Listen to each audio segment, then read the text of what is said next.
Hi guys, so welcome to the presentation on language and oral style, and this is going to be short because I'm mostly going to be focusing on how oral style relates to your speeches rather than the much bigger topic that is how we use oral style individually.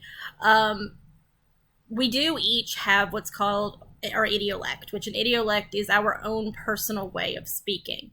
And we do want to vary how we speak depending on the situation for social situations, but that is a much bigger conversation that I feel like we can really have in this class. So we're going to keep the focus on speeches primarily here.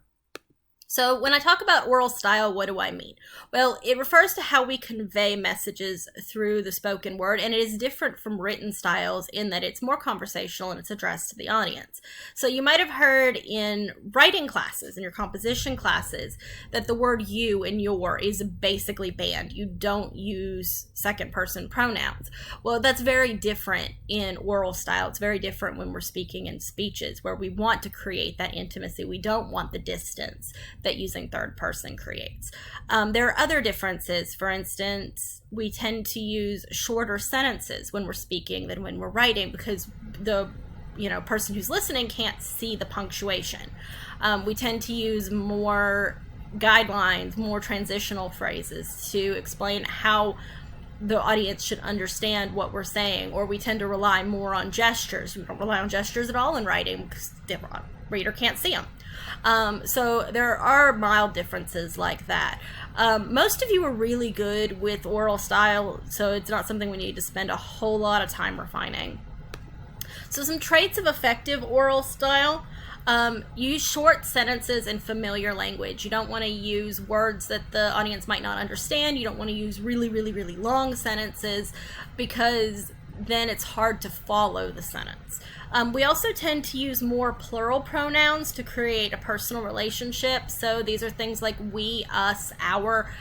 We also tend to use more second person pronouns, even in the singular, such as you, to kind of keep that relevant to the audience and create that sense of unity. We like to use descriptive words and phrases that might appeal to the ear and promote the audience's interest, help the audience retain information. So this is things often like alliteration or repeating the same word that can help to make it easier for the audience to understand what's going on and remember. In all languages, the first form of writing is poetry. And that will surprise, I think, a lot of you. You tend to think of it as the super refined thing that comes later, but actually prose, fiction, that kind of, the strictly written writing is something that comes much later on in the development of literature. And the reason for that is poetry is primarily meant to be oral, and early poetry in pretty much every language involves things like alliteration or rhyme that made it much easier for the person delivering the poem to remember the poem itself. That's why we have things like meter in poetry, is because it's a memory aid. In written poetry, it can seem superfluous, which is one reason that we tend to go more toward free verse as poetry develops. But the use of repeated language, repeated sounds, that is something that helped people to remember long works like the Odyssey for much of human history, and it still works in our speeches today. Another trait of an effective oral style is microstructural elements such as signposts and transitions, things that guide the audience to the next step and explain how the connections and pieces fit together. We've talked a little bit about those already. So effective oral style is also appropriate, meaning that it's not going to offend or be problematic for your audience. Also, the language is something that they're likely to understand. It's clear. You don't want a whole lot of ambiguity. You don't want to create any confusion, and it's vivid. It's memorable. That often relates to using descriptive language. Appropriately speaking uses language that adapts to the audience's needs, interests, knowledge, and attitudes.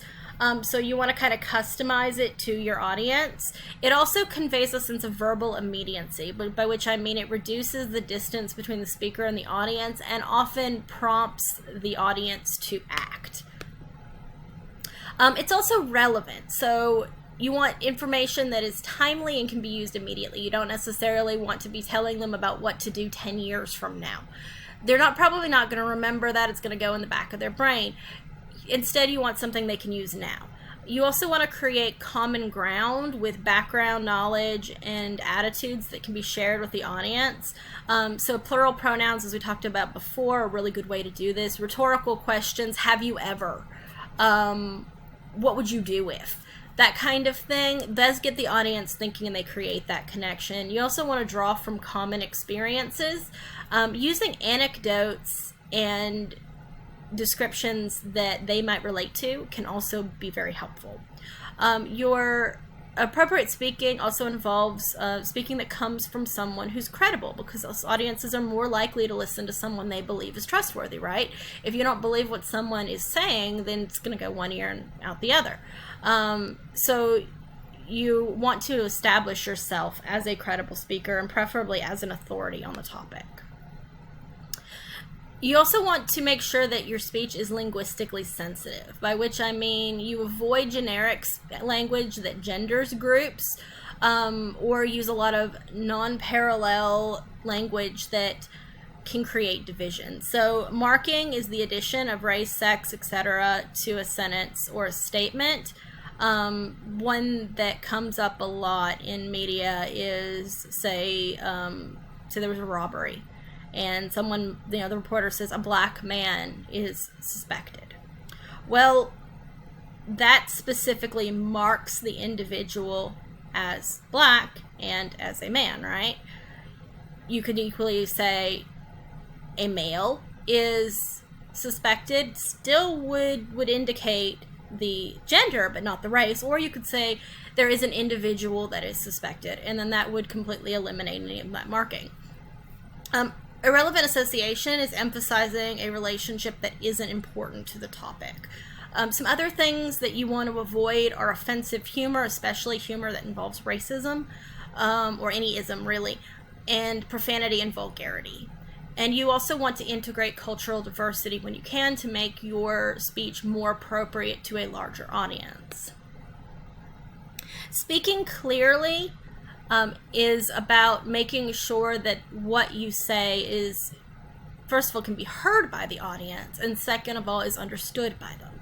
So you want to choose phrases and words that are precise and specific. Where possible, use language that appeals to the senses and does not create a whole lot of ambiguity, where it's specific to that term. But at the same time, you want to make sure that you use terms that are familiar. So if you're speaking to a group of 5th graders, you don't necessarily want to use a whole lot of medical jargon. They're not necessarily going to understand that. It can also be helpful to avoid slang, because slang tends to be specific to certain groups, and the inclusion of slang can make it seem like you're excluding someone who does not necessarily know those terms. Providing details and examples, especially personal examples, is a really good way to help clarify what you're saying. And you want to limit vocalized pauses, which are unnecessary words used to fill silence. They're things like, like, I'm really bad about them, I'm working on it, but you don't want to use that any more than necessary, because it can make you seem less confident as a speaker, and it can also be confusing for the audience.